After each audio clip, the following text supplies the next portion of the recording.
সাহেবের কাছে যাবে, আলেম ওলামার কাছে যাবে, হসপিটালে যাবে।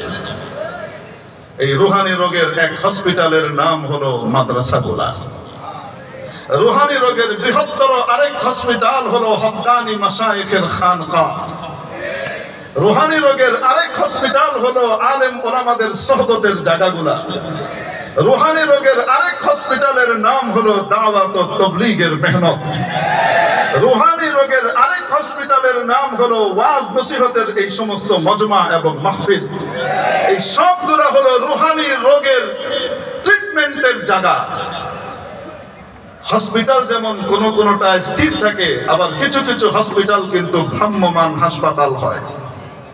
গাড়ি ঘুরে ঘুরে বেড়ায়, গাড়ির ভিতরে ডাক্তারও আছে, ইকুইপমেন্ট আছে, বিভিন্ন টেস্টের ব্যবস্থাও আছে। এরকম বিশাল এক বাস চলতেছে, এই বাস হলো একটা ভ্রাম্যমান হসপিটাল। হয় কি হয় না?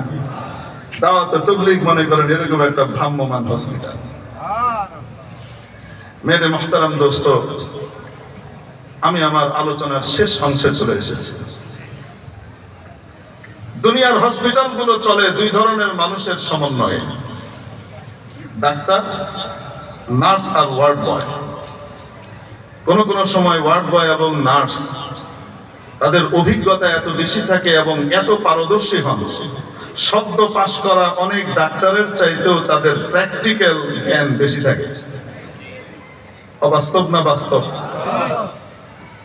অনেক সময় এমন হয়, সদ্য পাশ করা ডাক্তার সাহেব 2-3 বছর হয়েছে, মাত্র বেরোয় এসেছেন, রোগীর ভেইন পাওয়া যাচ্ছে না।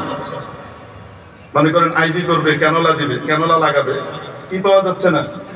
ভেইন পাওয়া যাচ্ছে না। অনেক সময় এমন হয়, শরীর ফুলে যায়, পানি চলে আসে, বা চর্বি এমন ভাবে এসে যায় যে সেখানে ভেইনটা দেখাই যায় না কোনোভাবে।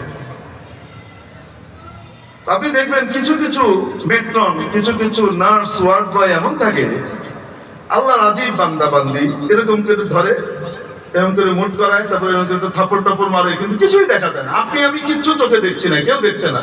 সে ঠিক অনুমানের উপরে, একেবারে 100% অনুমানের উপরে সে একটা জায়গা দিয়ে ঢুকায়, একবারে একদম ভেইন ধরে ফেলে।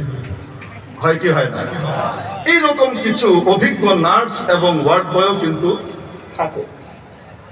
নবীন ডাক্তারদের তুলনায় অনেক